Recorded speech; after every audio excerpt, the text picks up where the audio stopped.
కళ్యాణ్ గారు ఎన్నికలకు ముందు ఒకలాగుండి ఈ రోజు ఒకలాగా తయారు చెప్పిన వ్యక్తి. పవన్ కళ్యాణ్ గారు పూర్తిగా అవకాశవాద రాజకీయాలు చేస్తున్నటువంటి వ్యక్తి. కులాన్ని అడ్డు పెట్టుకునే ఎలక్షన్ అప్పుడు ఈ రోజు కులాన్ని అవహేళన చేస్తున్నటువంటి వ్యక్తి పవన్ కళ్యాణ్ గారు. అయ్యా దీని కులం కోసం కాదు, చెప్పాలని అడుగుతున్నాం. మాట్లాడదాం. సురేష్, శేఖర్ సార్ నమస్కారం సార్. మీకు ఏం జరుగుతుంది? పవన్ కళ్యాణ్ గారి కామెంట్స్ అది ఎటువైపు ఎటు వెళ్తున్నదో, దాని ఫ్యూచర్ ఎలా ఉండబోతున్నదో అని చాలా చర్చ జరుగుతుంది. అంత ఉందా ఇందులోని? సార్ పవన్ కళ్యాణ్ గారి మాటల మీద అంటారా సార్? నేను ఇప్పుడు మన ప్యానలిస్టులు చెప్పింది కొన్ని విన్నా. నేను సూటిగా వీరిని కావచ్చు, రాష్ట్ర ప్రజానికానికి కావచ్చు కొన్ని ప్రశ్నలు తెలుసుకున్నాను సార్. అసలు ఇప్పుడు పవన్ కళ్యాణ్ గారి గురించి మాట్లాడుతున్న వ్యక్తులు అసలు వారికి ఏం కావాలి? వారు దేనికోసం మాట్లాడుతున్నారు? అంటే పవన్ కళ్యాణ్ గారిని ముఖ్యమంత్రిగా చూడడమే మీ జీవిత ధ్యేయమా, మీ ఉద్దేశమా? లేదు తెలుగుదేశం పార్టీని, చంద్రబాబు నాయుడు గారిని పవర్లో ఉండకూడదు, ఈ రాష్ట్రాన్ని పరిపాలించకూడదు అనేది మీ ఉద్దేశమా? లేదు జగన్మోహన్ రెడ్డి గారిని పవర్లోకి తేవాలనేదే మీ ఉద్దేశమా?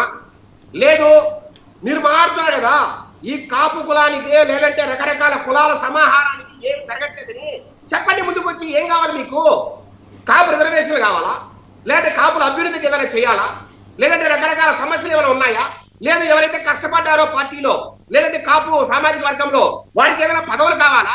రండి మాట్లాడండి, పవన్ కళ్యాణ్ గారితో కూర్చోండి, డిస్కషన్ చేయండి, చర్చ నడపండి. అంతేగాని సార్ అక్కడెవడో అంబటి రాంబాబు మహాడారు, లేదంటే ఇంకొక వ్యక్తి మహాడారు, లేదంటే ఇంకొక కాపు నాయకుడు మాట్లాడాడు, మనకు చెడ్డ పేరు వస్తోంది, మనం తప్పులు చేస్తున్నాం. సార్ నేను అడుగుతున్నా, పవన్ కళ్యాణ్ గారు ఏం చెప్పారు సార్? ఈ రాష్ట్రంలో పేదరికం ఉండకూడదు, పేదరికాన్ని మనం తరిగి కొట్టాలి, దానికి మనం ఏం చేయాలి? అట్లాగే సార్ ఈ రాష్ట్రంలో వెనకబడిన ఉత్తరాంధ్ర కావచ్చు, రాయలసీమ కావచ్చు, మనం ఏం చేయాలి? అట్లాగే రకరకాల సామాజిక వర్గాలు ఏదైతే ఇబ్బందులు ఉన్నాయో వారికి ఏం చేయాలి? ఇవే కాదు సార్ మనం చేయాల్సింది. దీనికోసమే కాదు సార్ ఆయన పరితపించారు. ఏ వర్గాల కోసమైతే ఆయన పరితపించారో ఆ వర్గాలకి ఏమైనా జరగట్లేదా సార్? ఈ రోజు పేదరికాన్ని పారదోలనిదే కదా ఈ రోజు ఇన్ని సంక్షేమ పథకాలు ఇస్తున్నాం, మనం ఈ రకంగా ప్రయత్నాలు చేస్తున్నాం. అట్లాగే సార్ ఉత్తరాంధ్రకు ఇన్ని పెట్టుబడులు వస్తున్నాయి, ఇన్ని ఐటీ పరిశ్రమలు వస్తున్నాయి, ఈ రకంగా ఒక కొత్త ఎయిర్పోర్ట్ వస్తుంది. మొత్తం ఉన్న పరిశ్రమలన్నీ కూడా సార్ విశాఖపట్నము, అనకాపల్లి, లేదంటే విజయనగరము చుట్టూరే మొత్తం వస్తున్నాయి. ఎక్కడ ప్రాబ్లం ఉంది? మీకేం కావాలి? కాపు రిజర్వేషన్ దెబ్బ కొట్టింది ఎవరు? ముద్రగడ పద్మనాభం గారు కదా, వైఎస్ జగన్మోహన్ రెడ్డి గారు కదా, బొత్స సత్యనారాయణ గారు కదా. మరి వాళ్ళు ఎందుకు ప్రశ్నించరు? మీరు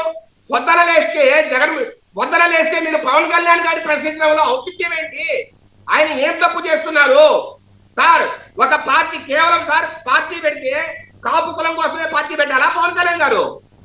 ఒక కులం కోసమో లేకపోతే ఒక సామాజిక వర్గాల సమాహారం కోసం ఎవరైనా పార్టీ పెడతారా? మాట్లాడితే మా కులం ఓట్లని ఎంచుకున్నావు, మాకేం చేయట్లేదు, లేదంటే మేము చెప్పినట్టు పెట్టలేదు అంటారు. సారీ, ఒక కులం అనేది పెద్దన్నయ్యలాగా వ్యవహరించి అన్ని కులాలను కలుపుకుపోయి అందరికీ న్యాయం జరగాల, కాకపోతే మీకు కొంత ఎక్కువ న్యాయం జరగాలని ఆలోచించచ్చు. కానీ పొద్దున లేస్తే రకరకాల మీటింగ్లు పెట్టడము, ప్రెస్ మీట్లు పెట్టడము, పవన్ కళ్యాణ్ గారిని ఆరిపోసుకోవడము, దాంట్లో ఏమొస్తుంది సార్ మీకైనా? నేను అంటున్నాను సార్, రెట్లు ఇంతమంది మీరు అంటున్నారు కదా సార్, జగన్మోహన్ రెడ్డి గారు నికార్సైన రెడ్డి, వైఎస్ రాజశేఖర గారు నికార్సైన రెడ్డి, మరి జగన్మోహన్ రెడ్డి ఏ రెడ్డికి అంటే లేకపోతే సత్యం రామకృష్ణ రెడ్డికో, లేదంటే విజయసాయి రెడ్డికో, లేదా రాజకేశ్వర రెడ్డికో జరిగితే మిగతా రెడ్డినా? ఈ రాయలసీమలో కావచ్చు, ఈ రాష్ట్రంలో కావచ్చు, ఎంతో మంది రెడ్లు ఈ రోజు పేదరికంలో పోరాడుతున్నారు. ఏ రెడ్డికి న్యాయం జరిగింది సార్? ఏ సగం మనిషికి న్యాయం జరిగింది? ఒక్కసారి అందరూ ఆలోచించాలా సార్? ఒక కుల ప్రాతిపదికన, ఒక సామాజిక వర్గ ప్రాతిపదికన ఎవరు మాట్లాడినా అది క్షమార్హము కాదు, అది తప్పే. మీరు మాట్లాడడం వల్ల పవన్ కళ్యాణ్ గారిని దెబ్బ కొడుతున్నారు, మీరు మాట్లాడడం వల్ల పవన్ కళ్యాణ్ గారి చెడ జరుగుతుంది సార్. ఎన్నిసార్లు వింటాడు సార్?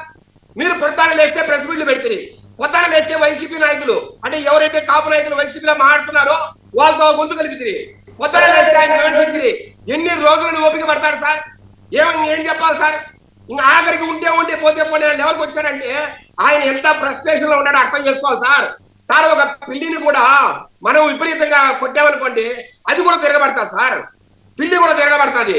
పవన్ కళ్యాణ్ గారు ఎవరినైనా లెక్క చేసే వ్యక్తి సార్? ఒక పదవి కోసమో లేదంటే ఒక పార్టీ కోసమో ఆయన భయపడే వ్యక్తి, లే అధికారం కోసమో తప్పించే వ్యక్తి సార్? ఒకప్పుడు నరేంద్ర మోడీ గారిని విమర్శించారు, తన సొంత అన్న ప్రజారాజ్యం పార్టీ పెట్టినప్పుడు చిరంజీవి గారిని విమర్శించారు. కాంగ్రెస్ లో కలపడం ఇష్టం లేక చిరంజీవి గారిని వదిలిపెట్టి శేఖర్ పవన్ కళ్యాణ్ గారికి అంటే సైద్ధాంతికంగా ఎవరు తనతో ఆయన ఎక్కడా విడిపోరు, ఎక్కడైనా తన భావజాలానికి ఎవరైనా విరుద్ధంగా మాట్లాడినా ఆయన ఖచ్చితంగా తిరిగి సరే ఒక్క నిమిషం శేఖర్ మాట్లాడదాం. ప్రసాద్ గారు మీ వెర్షన్ ఏంటి, ఇది ఎలా చూడాలి? ముందుగా 99 టీవీ ప్రేక్షకులకు నమస్కారం, అలాగే ప్యానల్లో ఉన్న మిత్రులకి మీకు కూడా నమస్తే అండి. ఇక్కడ పవన్ కళ్యాణ్ గారి విషయంకి వచ్చేసరికల్లా ఆయన కొంచెం అబ్నార్మల్గా రియాక్ట్ అయ్యారనే చెప్పాలి. ముఖ్యంగా సామాజిక వర్గాల పరంగా కమ్మ సామాజిక వర్గం అయితే చంద్రబాబు గారు ఏం చేశారని ఎవరిని అడిగారా, లేకపోతే రెడ్డి సామాజిక వర్గానికి అయితే ఏం చేశారని జగన్మోహన్ రెడ్డిని అడిగారా, లేకపోతే కాపు సామాజిక వర్గం అయితే మీరైతే నన్ను అడుగుతారా అని అంబటి రాంబాబు గారి పేరు పక్కన రాము గారి పేరు మాట్లాడుతూ ఏదో వైఎస్ఆర్సీపీ అన్న భావజాలంతో మాట్లాడడం చూసుకుంటే, ఆ మాటకు వస్తే మా Vijayasekhar Reddy is happen to be Rajampet Reddy సామాజిక వర్గం, ఆయన తెలుగుదేశం పార్టీ అధికార ప్రతినిధి. క్యాస్ట్ది ఏముంది? ఒక పార్టీ భావజాలం వాళ్ళకి ఎలా అలైన్ అవుతుందన్న దాని మీదే ఒక చైతన్యం కోసం పార్టీలని అలైన్ అవుతారు. మా మాటకు వస్తే మా సురేష్ మొన్నటిదాకా జనసేనలో ఉండేవాడు, ఇప్పుడు వైఎస్ఆర్సీపీలో ఉన్నాడు. భావజాలాలు ఇమిడినప్పుడు, భావజాలాలతో ఏకీభవించినప్పుడు ఎవరికైనా ఇవాళ పార్టీలో ఉండే హక్కు, పార్టీలోంచి